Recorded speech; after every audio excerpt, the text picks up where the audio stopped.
Hello, everyone, and welcome back to the Rundown. I will be your host today, Craig DeLuz, coming at you from the West Coast, the left coast, behind the Iron Curtain, otherwise known as the Sierras. And today is Monday Fun Day.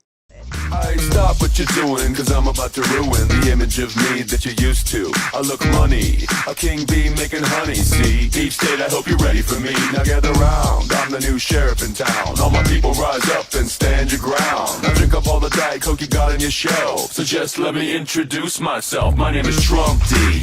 I like my mashed potatoes lumpy. Fake news, oh how I like to punk thee. That little sniper on the slope 10, he took a shot but he missed me. I don't fall, y'all, I'm like the ever ready bunny. Still going strong and spunky. So put on your big boy pants. Come on, let's do the dance. The Trumpy dance is your chance to do the Trump.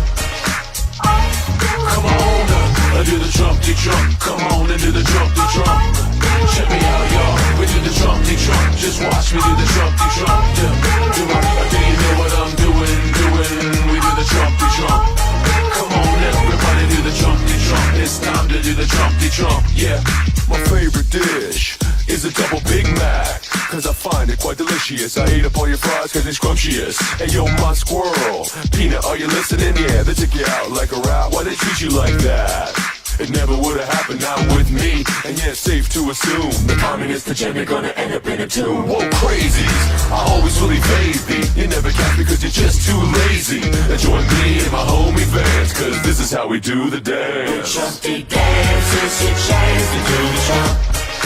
Come on, do the Trumpy Trump. Come on and do the Trumpy Trump. Check me out, y'all. We do the Trumpy Trump. Just watch me do the Trumpy Trump. Do you know what I'm doing? We do the Trumpy Trump. That's right, folks. I let it play a little bit longer today because I didn't, once again, I don't know if y'all have found that song online, but it is a fun one. I always have a good time with it. And I enjoy, because I don't know, it seems weird. It seems like we've taken a bunch of Mondays off, and that's probably because we're doing a lot of out of town stuff. But anyway, I just wanted to give you all an extra dose of Trump winning today because I knew that you would enjoy it. I knew you probably needed it after this phenomenal weekend. So anyway, so we wanted to make sure to go ahead and share it with you. Unfortunately, Mike is not going to be able to join us today, so it's going to be me, it's going to be you, it's going to be us. We're going to be taking your comments. Remember, if you're watching the show live, if you're watching the show at 3 p.m. Pacific, 6 p.m. Eastern, chances are you're watching the show live, right? So if you're watching it live, go ahead and comment. We would love to hear what you have to say. We would love to hear what where you're watching us from. Go ahead and comment. If we find it to be interesting, we'll go ahead and share it with our audience. If I don't, I won't. Just know that you don't have to agree with me or any of the comments that I make. But if you disagree, which by the way makes it even more interesting. If you disagree, just know that I do reserve the right to mock you because, well, that's what we do. Oh wow, is that a mockingbird? Man, is that a mockingbird? Is that a mockingbird? That's right. Mocking you is what we do. That's our story. Or as Mike would say, we will mock you. Anyway, let's go ahead and get into the program. And you know what we do at the beginning of every program? That's right. We start off with a quick shout out to our sponsors. We're going to start with Hitman Industries. They sell rifle and pistol caliber barrels available at any length for you to purchase. All you have to do is go to hitmanindustries.net. If you purchased an AR recently, chances are you already have one of their barrels. Why not get another one? Whether you're looking to rebuild your current rifle or your old rifle, or maybe you're looking to a brand new build, start your search, start your journey with Hitman Industries. Then we've got the California Republican Assembly working to help elect conservatives at all level of government, from school board all the way up to President of the United States. Ronald Reagan once referred to CRA as the conscience of the Republican Party. You need to go and check them out today. Go to cragop.org. That's cragop.org. Make it real simple. If you want to be a part of California's future today, and trust me, we need you to be, you got to join CRA. And then we've got the best in concealed carry tactical holsters available on the market at hogholsters.com. Just go to hogholsters.com. That's HAWG holsters.com. That's helping Americans wear guns, where you can find the best in concealed carry tactical holsters. And if you use discount code The Rundown, all caps, no spaces, one word, just like it is right up there, you're going to get yours on discount today.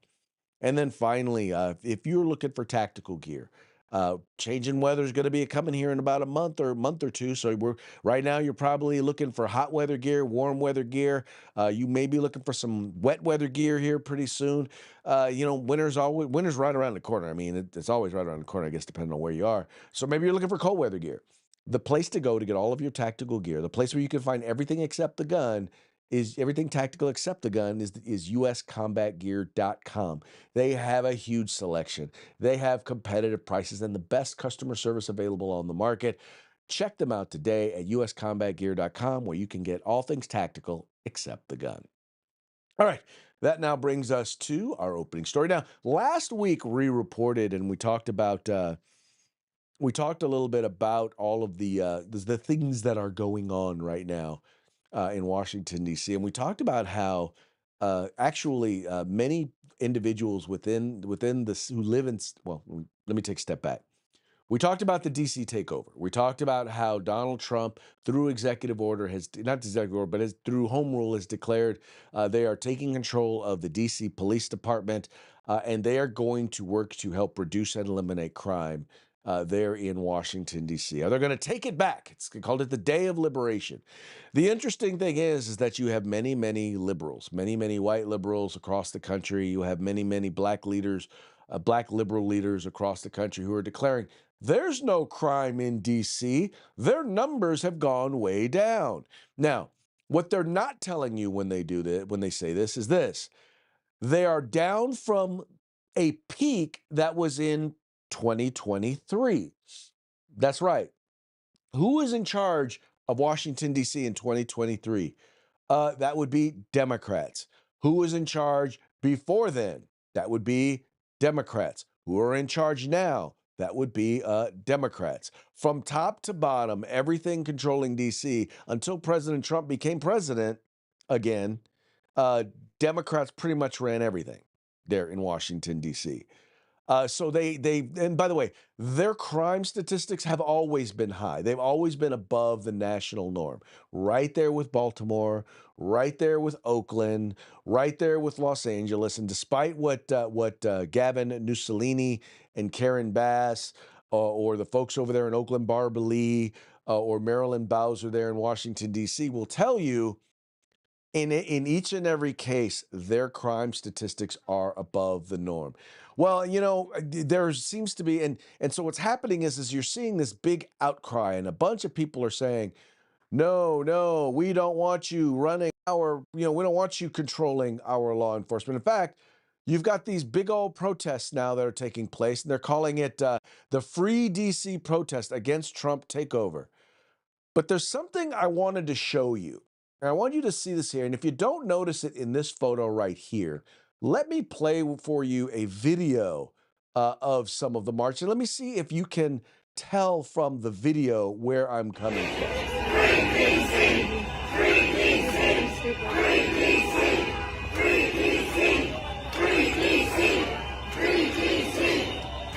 There is something conspicuously missing. I want you to look at this now.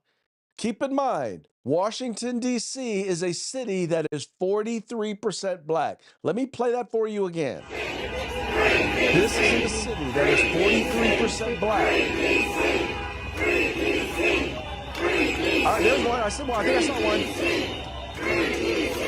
I'm looking. Oh, there's another one. I see another one. So, we talked about this last week. The number one group that are victimized or are victims of crime in Washington, D.C., by the way, happen to be the residents. And by the way, they happen to be overwhelmingly black. Now, one has to raise the question, where are the black people? Why are the black people not protesting? Well, some of them are, in fact. Some of them have made it a point to say and point out, well, actually, these are not the residents. These are leaders. These are black leaders feel under siege after Trump's DC takeover. Let me read a little bit of this story from Politico. Donald Trump's unprecedented, they failed to mention legal, takeover of Washington, D.C.'s police force is testing the limits of his presidential authority. No, it's not. It's right there in the law.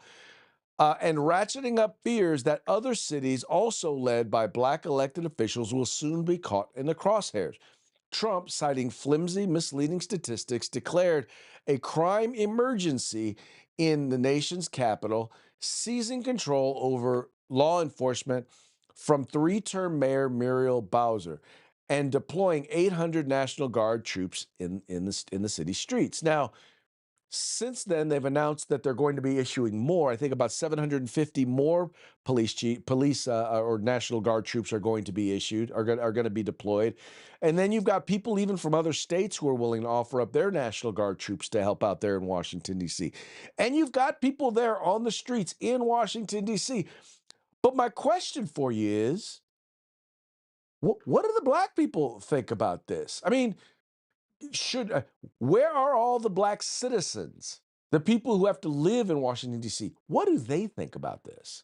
Well, my husband first. It was the 1st of January of 2021. He was trying to help an elderly man and he was stabbed to death. My son, somebody came up behind him and shot him 8 times, twice in the head, 6 times in the body, and he's a paraplegic now. We were advocating then for the National Guard to come out, but they said there was no need.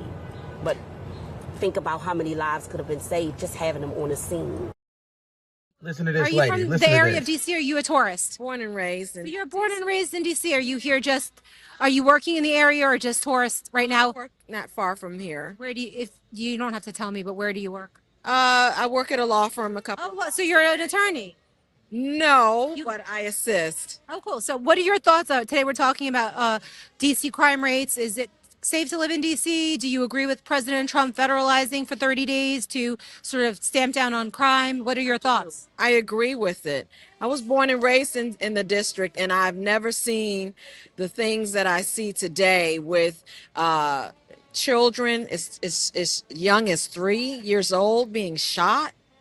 I mean, where does that happen? I think it's a bad idea to fear. They just did a new I poll. think this is long overdue.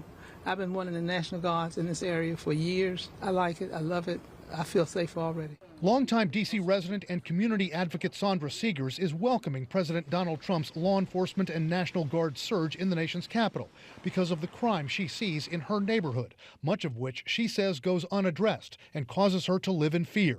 When I wait a while, listen for sirens or more shooting or running, then I come to the door and see what's going on. Seegers is one of 2 community leaders we spoke to in Southeast D.C.'s Ward 8, one of the city's areas hardest hit by crime and poverty. So now I'm sure that these are not the only people that we're talked to, and I'm sure that there are probably some people who live there in the community who are who oppose it for one reason, and that's because they hate Donald Trump. But there was a recent poll, and we talked a little bit about this last week, that showed that this was, by the way, done well before Donald Trump did what he did, showed that crime was a major issue. Not only was it a major issue for Black residents of DC, but it was also a much larger issue for Black residents of DC than it was for white residents of DC. Now, why is that? That's because it's their communities that are largely being victimized. And my question to Democrats is this, is that why are you not there for the residents, the people who are actually being victimized by these crimes, the ones who are actually suffering from these crimes? Muriel Bowser, when it first happened, she was at least open to the idea. She was like, look, yes, we need more resources here.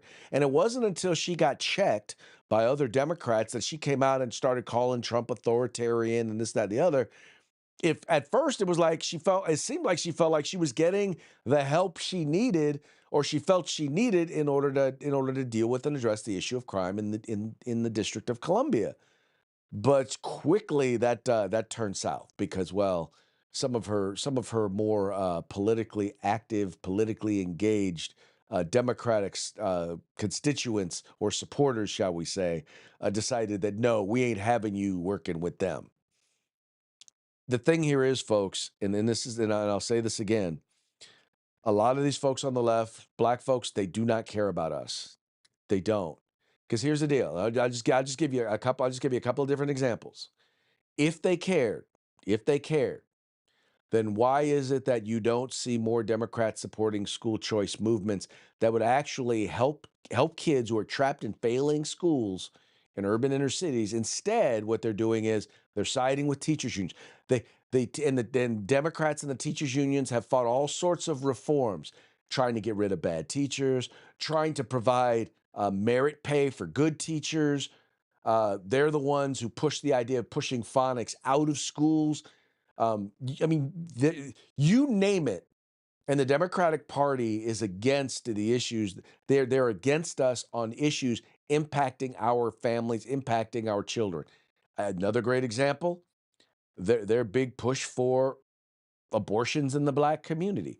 Black women represent somewhere around 10 to 11% of the overall population, but they represent almost 40% of all abortions. Those are Black babies being aborted, right? That's the genocide that the KKK wish that they could make happen. And by the way, that's not even including the Black babies that are born to that would have been born to Asian moms or would have been born to white moms or any other ethnicity. Those are just the mothers, right? If they cared about, if they weren't supporters of that genocide, if they were supporters of Black people, why would they not be coming out against that, what can only be deemed a genocide?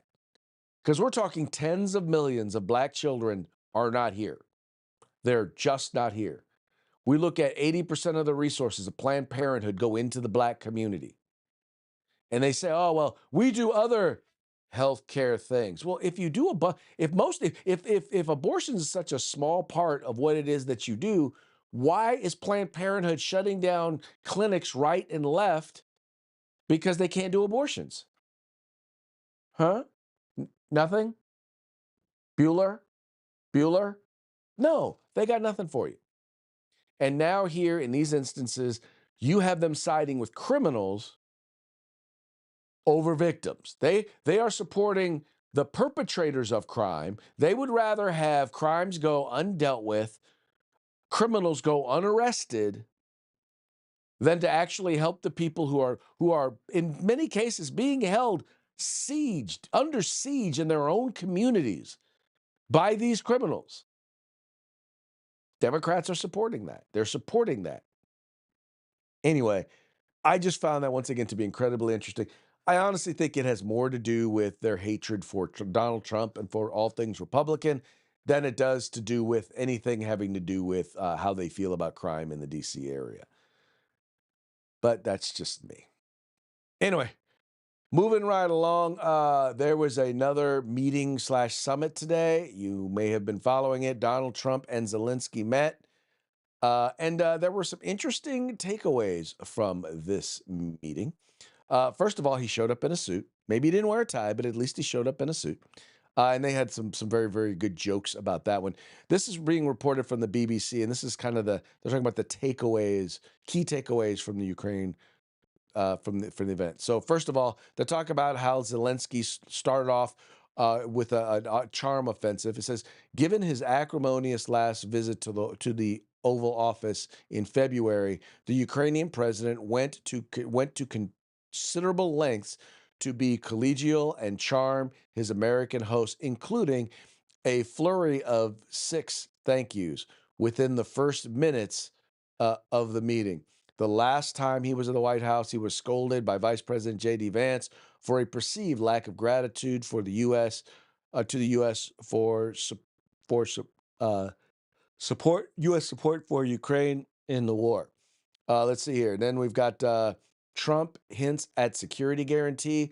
What they're talking about here is even if a condition of a ceasefire of a ceasing of the war is that Ukraine can't join NATO. Well, they talked about possibly creating putting in writing the sorts of guarantees that they would get if they were a member of NATO, thus allowing them to comply with that, but also providing the sorts of support and guarantees and military support and guarantees and protection that Ukraine is looking for.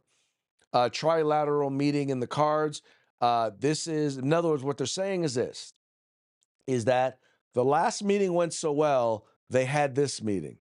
This meeting went so well, it looks like they could have another meeting where it's actually going to be Zelensky and Trump and Putin, and that's where they would likely work out a deal. And here's the thing, folks: if they're going to work out any sort of a deal, that's what number one. That's what's going to have to be because you're going to have Zelensky at the table in order to be able to do that. Now, one of the things that they didn't address in this particular article, which I think is an important one, has to do with Zelensky basically declaring it impossible for Ukraine to give up territory to Russia. Now, I think it's a bit of a misstatement here by Breitbart. It's not that he's saying it's impossible. He does not have the authority himself. In fact, it is in the Constitution, the Ukrainian Constitution, that he cannot give up. He cannot give up land without first going to Congress. Now, people are saying, well, he's supposed to hold elections, but why hasn't he held elections?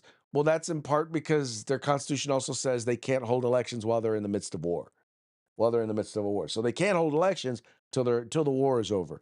The other thing that he can't do is he can't agree to give up land without getting the approval of their Congress. And I don't know what the likelihood of that actually happening is or is not. You have some people who are well, let's just put it this way. They're looking for Donald Trump to fail, or they're looking for Ukraine to fail. They don't want to. Let's be honest. First of all, let me just be real with you. I don't trust Zelensky any more than I could throw him. I definitely don't trust Putin. But I don't trust Zelensky either. Keep in mind, when Ukraine was a part of the Soviet Union, they understood the trade craft of misdirection, of propaganda, and they were as good at it as any of the other uh, member countries of the Soviet Union. So we don't know. I mean, first of all, there's plenty of graft, there's plenty of waste, there's plenty of corruption right there in Ukraine. So let me just say that.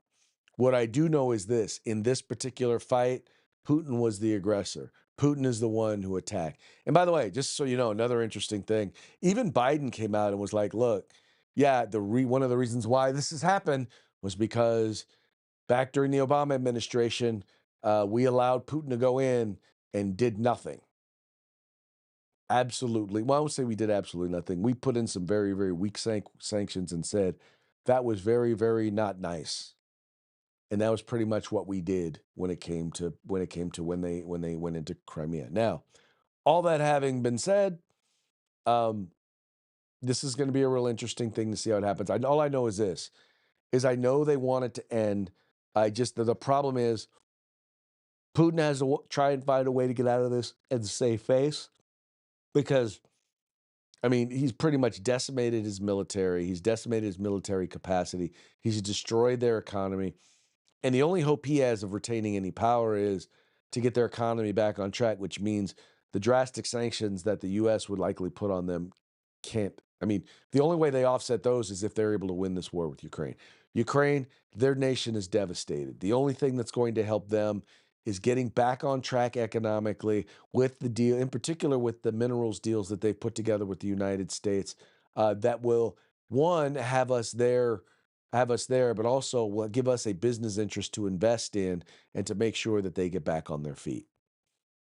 So I think there's a motivation for both nations for this thing to end.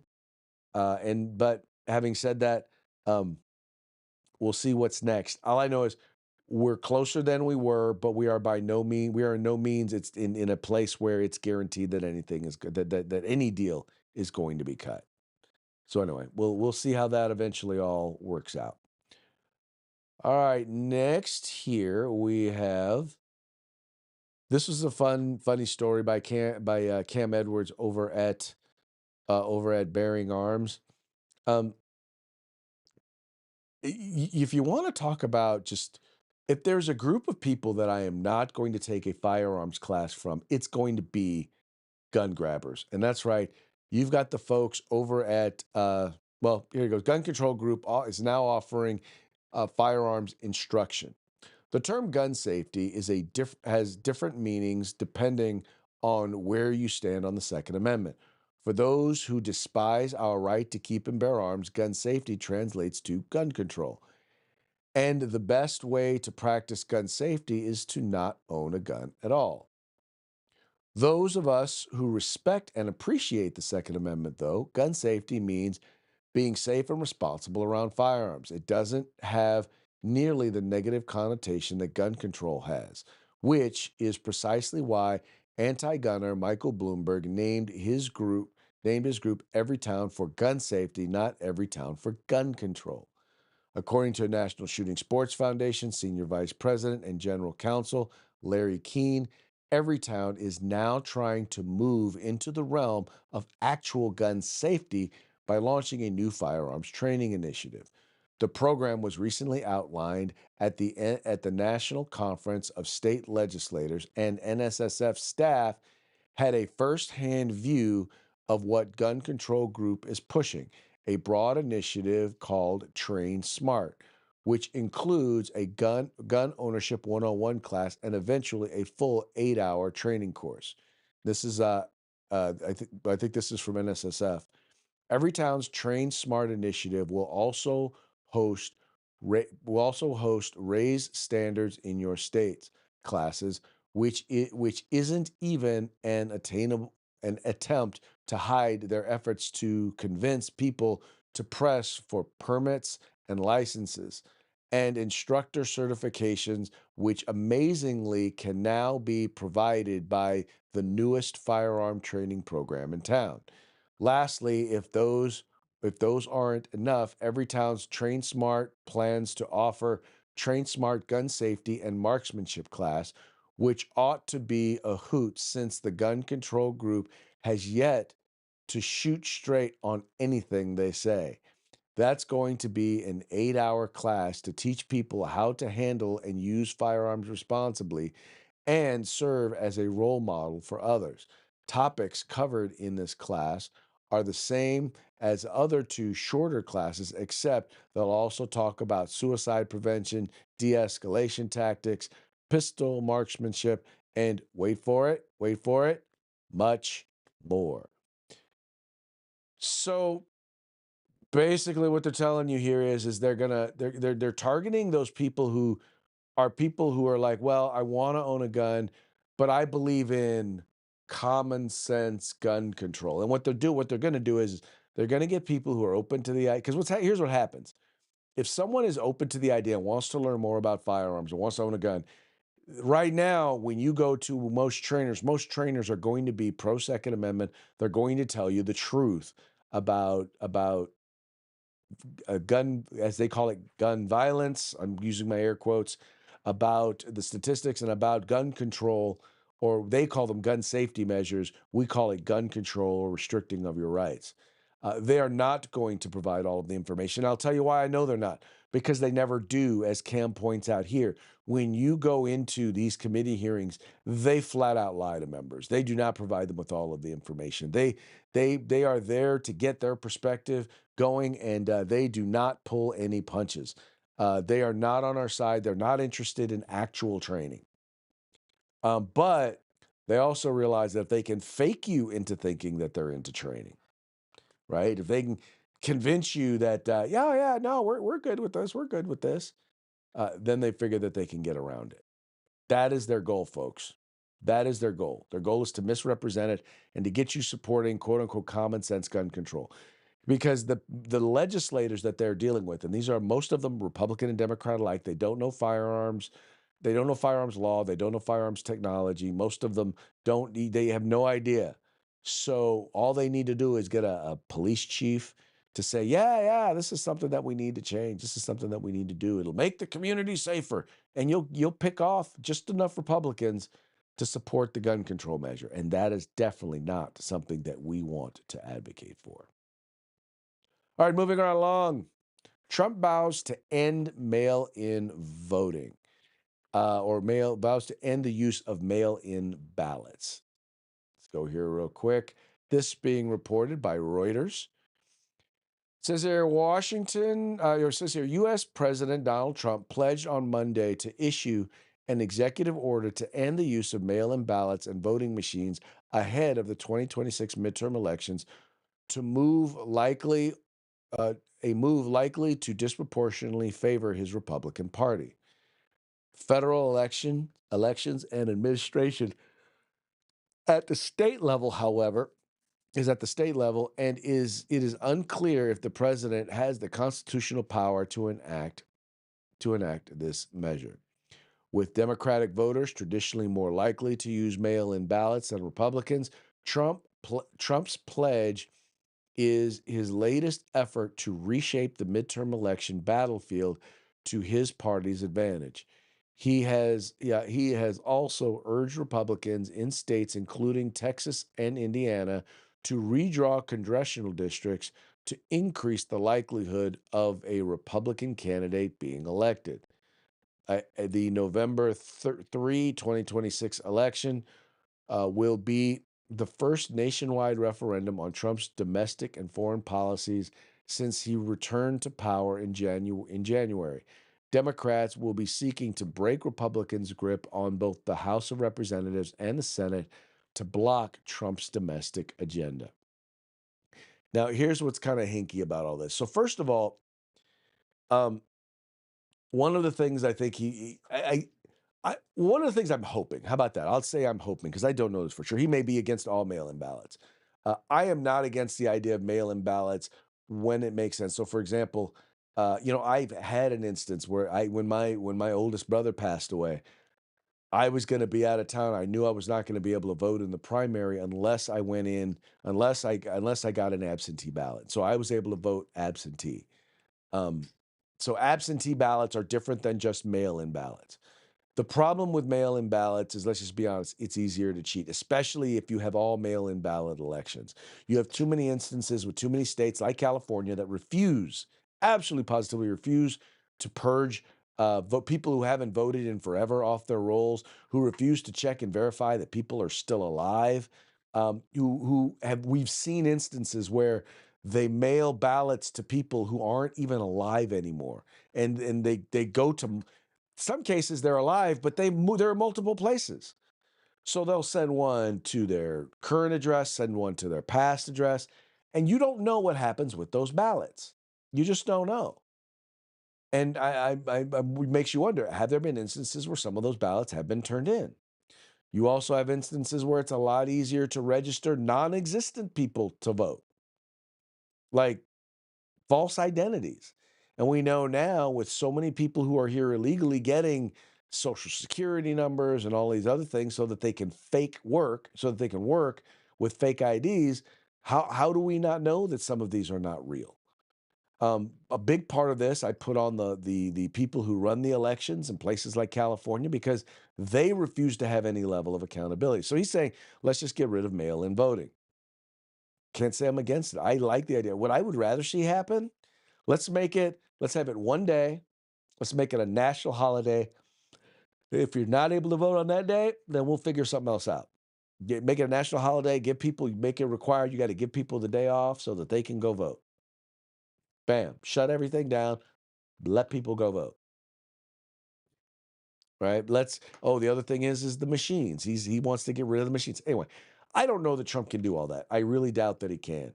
But I really think his announcement of this is a way in which to get people to wake up and look at the data and see that there are problems. Sometimes I think he just says stuff just so that people will look and sometimes it's a matter of he's very successful at getting Democrats to take the wrong side of issues. I mean, think about this.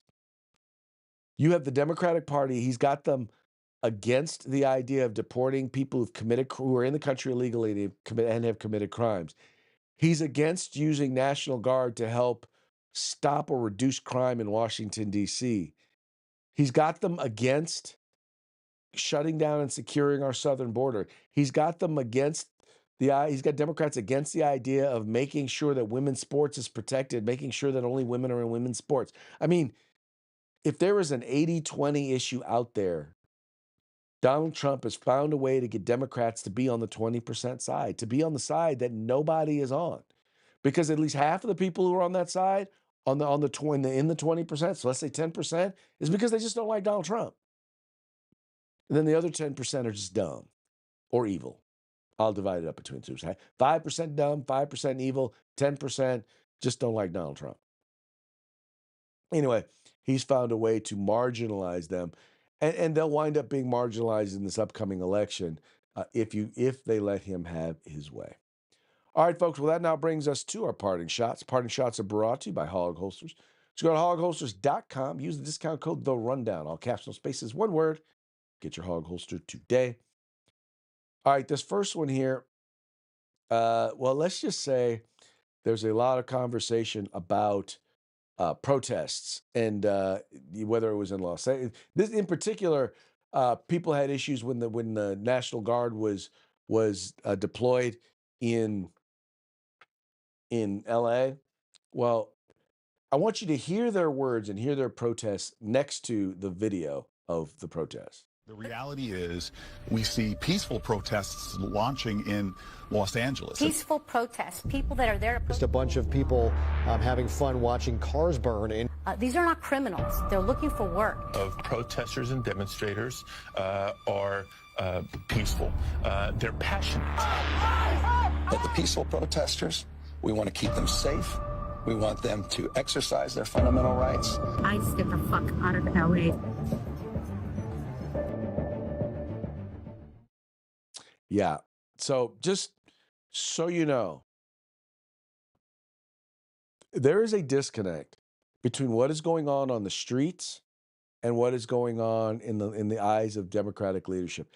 And folks, they are out of touch. They just don't get it. And that one of the last guys you saw there, Gavin Newsom, yeah, he's one of the worst out of all of them. In fact, a guy named Tom McDonald, who is a rapper, who does some interesting songs that I wouldn't say he's a conservative, but he's definitely right of center. He's probably more libertarian than anything. Well, let's just say he had a message for Gavin Newsom. Oh man. So Gavin Newsom just called me gay on X. And just for the record, Gavin Newsom is not interested in men. He's only interested in the wives of his best friends. You can look that up. Anyway, this is my response. I swear the devil lives in California.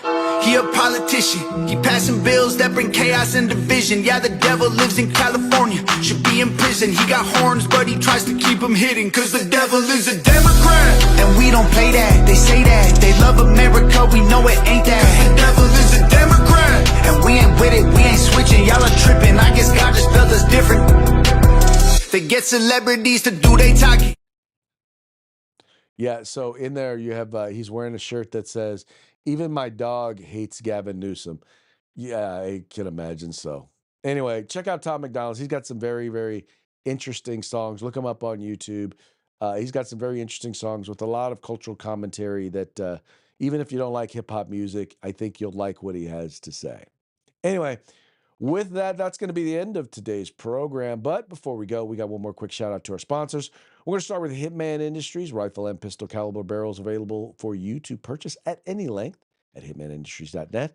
We got the California Republican Assembly, the conscience of the Republican Party. Check them out at cragop.org.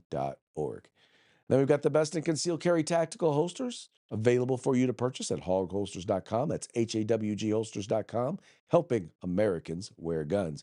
And then we've got the place where you can find all things tactical except the gun. That's right, uscombatgear.com. All right, folks, once again, that's going to be it for today's program. We will be back mañana on Taco Tuesday. Till then, y'all have fun, stay safe. We will talk to you mañana.